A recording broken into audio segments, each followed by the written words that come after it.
네, 시사 따라잡기 시작합니다. 오늘도 최영일 시사평론가와 함께하겠습니다. 안녕하십니까? 네, 안녕하세요. 예, 자 어제 일본군 위안부 피해자 이용수 할머니의 기자회견 다들 보셨을 텐데 지금 여야 정치권 공방으로 이어지고 있습니다. 이쪽 네네. 말 들으면 이쪽이 맞는 것 같고 저쪽 말 들으면 또 저쪽 말 맞는 것 같고 맞습니다. 우리 국민들 참 많이 헷갈리실 것 같은데요. 우리 최영일 평론가께서 어제 기자회견 어떻게 보셨는지 좀 전체적으로 좀 짚어주시죠. 네네. 균형을 잡아야 되겠죠. 예. 이용수 할머님은 위안부 피해 당사자시기 때문에 그 모든 말씀은 우선 존중이 돼야 한다. 그렇습니다. 예, 우선 저는 우리 사회가 함께 좀 반성할 대목이다. 왜냐하면 이분은 일제 치하에서 정말 여성 인권이 유린된 끔찍한 만행의 피해자셨고요. 예. 그 해방 이후에는 정말 숨어서 오랜 기간을 지내셨고 90년대 들어와서 이제 이 김학순 할머니의 위안부 이 사태에 대한 폭로와 함께 지금 우리나라에 240여 명의 위안부 할머니들이 확인됐고요. 예. 18분이 생존해 계신데 그중에 한 분이십니다. 예. 그러다 보니까 정말 이 절절한 과거의 아픔을 어제 또 말씀을 하셨어요. 근데 오늘 또 한 분이 또 돌아가셔서요. 이제 17분 17분 남았어요. 맞습니다. 예. 17분 남았습니다. 이게 예. 지금 그런데 이제 아까 제가 반성이라고 말씀드린 대목이 예. 도대체 이 할머니들을 우리가 그동안 어떻게 모셨는가. 그러니까요. 예. 우리 사회에서까지 뭐 2차, 3차 피해라고 불러도 손색이 없을 그 울분을 안고 또 살아가셔야 했는가. 물론 사실 이 끔찍한 이 만행의 트라우마는 평생을 간다고 합니다. 예. 치유되기 어렵다고는 하지만 그래도 그 이후에 지금 최근에 들어서는 할머니들의 삶에는 불편함이 없어야 했는데 예. 우리가 그동안 뭐 정대협, 정의연, 시민단체만 너무 맡겨둔 것이 아닌가 하는 반성은 함께 해야 될 것 같고요. 이거 모든 국민이 똑같은 네. 마음일 거예요. 지금 말씀하신. 맞습니다. 그래서 저는 이제라도 그럼 정부가 나서서 국가 예. 차원에서 할머님들의 남은 그 길지 않은 여생을 돌봐야 되는 것 아닌가. 제가 그거 여쭤보려고 그랬어요. 오늘 정부가 좀 나서서 일원화해서 좀 투명하게 할머니도 모시는 건 어떨까. 네. 그런 생각이 좀 들었거든요. 우리가 모르던 것들이 이제 속속 확인되고 있는데 근데 결국은 또 이제 직접 돌봄 서비스를 하는 경우는 없기 때문에 결국 위탁을 하게 되죠. 예. 종교기관이나 시민단체나 혹은 뭐 각종 재단 등에서 이 사회복지법인을 만들어서 이제 돌봄 서비스를 하고 있는데 사실 지금 대한불교조계종에서 운영하고 있는 사회복지법인 나눔의 집 여긴 또 정대연과 별개입니다. 예. 여기도 지금 6분의 할머님이 기거하고 계신데 6분. 예, 여기 내부 직원 7명이 최근에 폭로를 했잖아요. 예, 그렇습니다. 지금 기금은 130억이 모여 있는데 동산 부동산으로 예. 지난해만 20억이 넘게 들어왔는데 할머니들을 위해서는 한 6,400만 원 정도를 썼는데 도가니탕 한 그릇을 사드리지 않았다. 침상에서 떨어지셔서 침대 교환해달라고 했는데 5차례 요구를 묵살했다. 또 이 할머니들 치료비를 개인 비용으로 지급하겠다. 이런 좀 말도 안 되는 이제 고발들이 나와서 내부 고발이죠. 예. 그러니까 저는 이게 그럼 사회복지법인이든 지금 할머님이 또 울분을 토하신 이 정대협, 정의연이든 그동안 어떻게 모셨길래 이분들은 이렇게 과거의 한이 아니라 또 현재 문제에 대한 이제 이 불만을 토로하게 되었을까? 이걸 좀 돌아봐야 할 대목이고요. 예. 이 중요한 대목은 이제 윤미향 당선인이 더불어시민당의 시민 비례대표로 당선이 돼서 지금 민주당과 합당이 된 상태다 보니까 오늘 30일이면 21대 국회의원, 여당 소속 국회의원이 되지 않습니까? 예. 그러니까 이걸 놓고 이제 정치 지형은 여야가 갈린 거고요. 민주당은 신중론. 사실은 이해찬 대표가 함구령까지 내렸다. 그래서 사실관계 확인 후에 당의 입장을 이제 표명하겠다. 지켜보는 관점이고요. 이 진성준 전략기획위원장이 이제 민주당 이제 이번에 다시 당선인이 됐죠. 이 긴밀하게 윤미향 당선인과 연락을 취하고 있는데 일단 워낙 의혹이 쏟아지다 보니 그 개인 재산 문제 관련해서 소명하기 위한 자료를 지금 꼼꼼하게 검토하고 있다라고 얘기를 해요.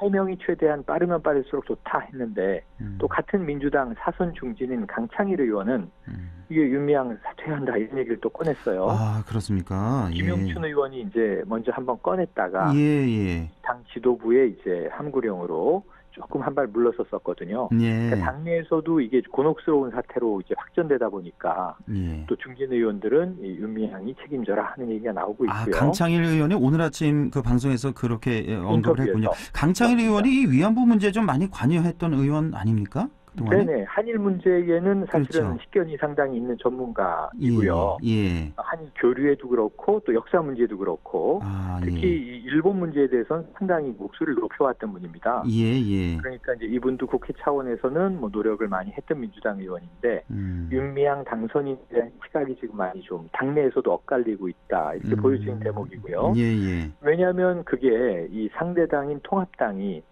지금 이 총선 참패 이후 이제 김종인 대표 위원장 체제가 결정이 됐고 최근에 예. 그 사이에 이제 지난주는 5.18 기념식도 참석하고 이 토요일에 5.23 고 노무현 대통령 11주기 봉하마을 추도식도 참석하고 하면서 조금 전향적인 모습을 보이고 있는데 그렇습니다. 통합당이 이 윤미향 당선인 문제만은 어제 이 이용수 할머니 기자회견 후에 상당히 좀 이 할머니의 분노를 어떻게 할 것인가 문제 제기를 하고 있어요. 예. 그리고 또 당내에는 지금 이 곽상도 의원이 위원장을 맡은 진상규명 TF가 꾸려졌습니다. 예. 그래서 이 TF에서도 지금 윤미향 의원의 개인, 당선인의 개인 재산에 대한 의혹을 냈는데 그 내용을 간단하게 정리해보면 이렇습니다. 1992년부터 정신대 그 문제대책위원회 정대협의 활동이 시작이 됐는데 그 이후 95년부터 2017년까지 5채의 집을 이제 윤미향 당선인이 이걸 모두 다 현금으로 매입했다. 이 윤미향 당선인이 매입한 게 아니라 그 가족 일가가 5채를 매입한 거죠. 윤미향 당선인과 그쪽 처가 쪽도 그렇고 그 친정이죠. 친정 쪽도 그렇고. 정확하게 말씀드리려고 했는데 말씀하신 대로 윤미향 당선인의 일가가 매입을 한 것이고 이게 지금 5채를 보유하고 있다기보다는 또 2012년에서 13년은 윤미향 이제 전 대표가 집을 팔고 새 집으로 이사하는 과정에서 한 1억 8천만 원짜리 이제 주택을 팔고 한 2억 3천만 원대가 되는 이제 아파트로 이사를 가는데 이걸 다 이제 현금으로 매입한 게 수상하다는 정황이에요. 그렇죠. 예. 의혹적이죠. 그런데 예를 들면 뭐 시민활동가 입장에서 또 남편도 사실은 또 정치적인 문제로 곤욕을 치른 입장에서 뭐 대출이 어려웠을지 모르겠습니다만 이 돈이 또 만약에 뭐 공금 이 시민단체와 관련된 공금에서 나왔다 그러면 이제 문제가 심각해지죠. 그럼요. 예, 절대로 용서할 수 없는 거죠. 예. 사실 확인이 필요한데 우선은 이제 윤미향 당선인은 개인재산 소명을 좀 집중하고 있는 것 같고 큰 문제는 이제 이 모금, 후원금, 기부금 이런 것들이 이제 최근 들어서는 거의 연한 20억 원이 넘었다는 거 아닙니까? 근데 90년대부터 이제 최근까지 30년의 정대의 활동에서 혹여라도 이 할머니들을 위한 기부금이나 후원금이 개인적으로 착복되거나 유용되거나 횡령된 것은 없는가? 이게 주로 보수 시민단체들이 이제 검찰에 고발한 내용들이에요. 그렇습니다. 사기도 있습니다.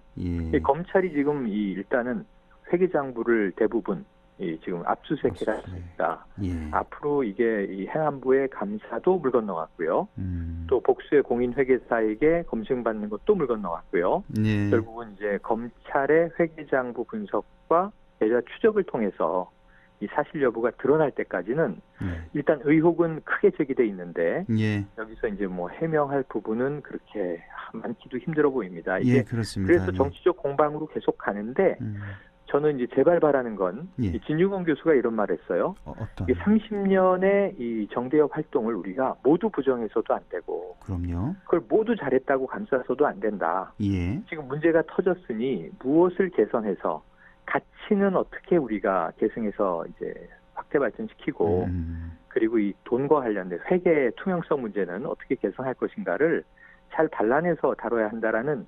모처럼 진중권 교수가 균형 잡힌 얘기를 했는데 그 내용에는 저도 공감입니다. 그렇습니다. 그래서 그 정말 이게 여기서 우리가 이 남 좋은 일본의 역사 왜곡을 돕는 쪽으로 흘러가서는 절대 안 되는데 그렇습니다. 어제 할머니 기자회견에는 일본 외신들도 많이 눈에 띄고 또 일부 후보들도 이제 총출동을 해서 상당히 또 좀 이게 우려되는 대목들도 있습니다. 자, 오늘 뭐 할 얘기가 많아서 좀 간단하게 좀 여쭤보겠습니다. 우리 최영일 평론가 개인적으로 생각하시기에 윤미향 당선인 사퇴해야 될 거라고 생각하십니까?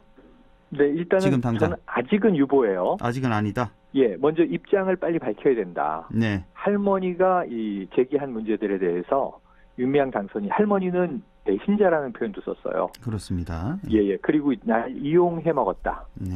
팔아먹었다 이런 표현도 썼어요. 예. 이 할머니의 정말 분노의 일갈에 대해서 함께 30년을 우리는 동지라고 생각을 했는데 할머니를 잘 못 모신 죄는 일단 있습니다. 그렇습니다. 그런데 일단 어제 이야기는 냉정하게 보면 할머니의 주관적인 이제 문제 제기예요. 예. 그럼 여기에 문제 제기에 이제 당사자인 윤미향 당선인이 최소한의 소명, 답을 내야 되겠죠. 예. 저는 이제 그 대목을 보면 이건 아니다. 이런 결정이 이제 어떤 집단지성의 해명을 국민들이 일단 내리든지 보고. 예. 아니면 이 윤 당선인 입장에도 일부 일리가 있네.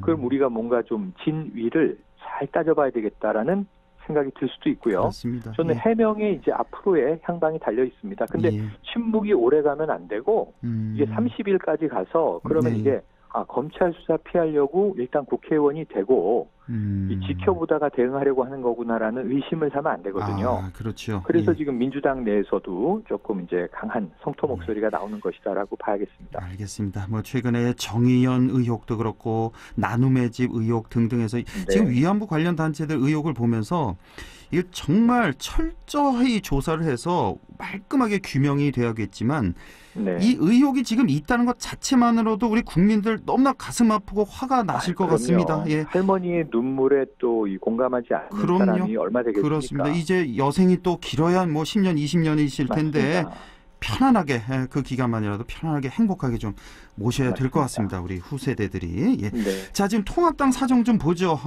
드디어 이제 비대위 체제가 시작이 된 거죠. 지금 김종인 위원장 발언을 보면 지금보다는 좀 더 중도 쪽으로, 지금보다는 좀 더 젊은 정치인 쪽으로 이렇게 무게가 좀 실리는 것 같아요. 그러니까 지금 확정된 내용에서 김종인 이 비대위원장은 우리가 뭐 익히 많이 민주당에서 그 전에 새누리당에서 봤던 이제 비대위 전문가죠. 예. 근데 이제 본인이 최근에 한 얘기를 보면 난 보수 싫어해 이런 얘기를 하셨어요. 예. 그래서 이제 이 보수 뭐 전통 보수 이런 것보다는 중도 합리주의, 실용주의로 갈 것으로 보여지고요. 예. 비대위원은 9명으로 꾸려지는데 예를 들면 지금 이번에 초선입니다만 김웅전 검사 사실 새로운 보수당으로 입당했다가 통합당 후보가 돼버렸죠. 예. 당선인이 됐고요. 예. 또는 이제 우리가 뭐 익히 잘 알고 있는 이준석 의원. 또 들어갑니까? 본인은 아주 싫다 그랬던 것 같은데. 네. 그런데 거론이 되고 있습니다. 한화평에. 그런데 뭐 이준석 의원도 최근에는 유승민계 정치인으로 분류가 돼서 처음에 시작은 이제 박근혜 키즈 이렇게 불렸었거든요.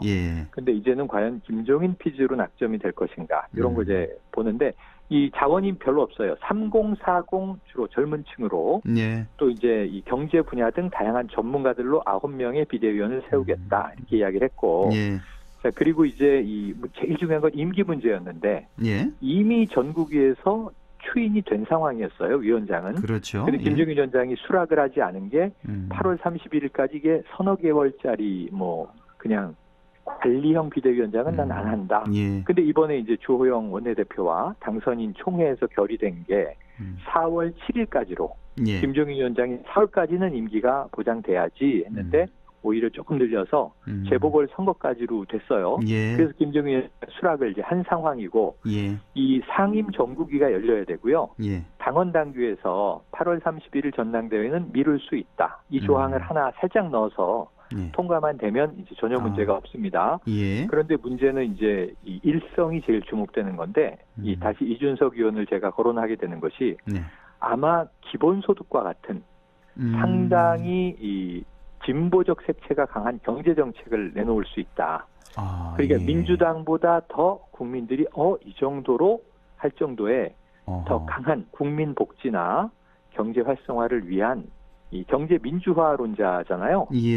그런 부분에 이제 정책을 내놓으면서 이제 어떤 출범에 닷을 올릴 수 있다라는 이야기를 해서 자, 그럼 첫 번째 이 비대위원회에서 어떤 이제 굵은 선에 획을 그을 것인지가 제일 주목되는 대목이고요.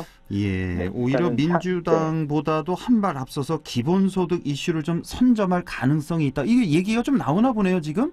네, 지금 최영일 일단은 평론가 이렇게 말씀하시는 거 보니까 내일 전국위가 열려서 예.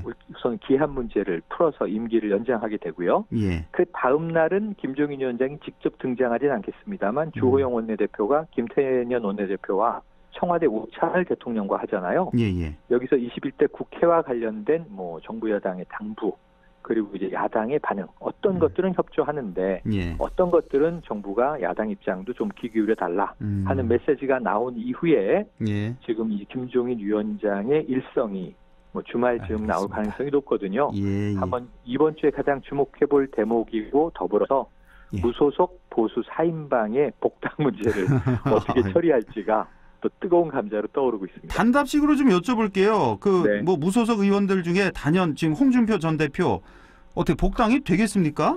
어렵습니다. 어렵습니까? 김종인 위원장과 각을 세웠는데 홍준표 이 전 대표가 아주 좀 재밌는 얘기를 했어요. 어떤 막말을 좀 줄일 걸로 보여져요. 많이. 전국 버스킹을 선언을 했어요. 그래요? 21대 국회가 시작되면 전국을 돌면서 이 내가 그동안 뭐 좀 날선말을 했던 것보다는 내 말은 줄이고 국민들의 이야기를 이 전국 투어 버스킹에서 물어보려는 질문을 먼저 얘기를 했어요. 그래요? 내가 과연 나라를 운영할 만한 감인지. 이게 대선 행보입니다. 예. 그 내용을 쭉 알겠습니다. 보면서 나오는 이야기와 김종인 위원장의 결정을 한번 지켜보죠. 예. 자, 다음 주에 또 뵙겠습니다. 고맙습니다. 네, 고맙습니다. 네, 지금까지 최영일 시사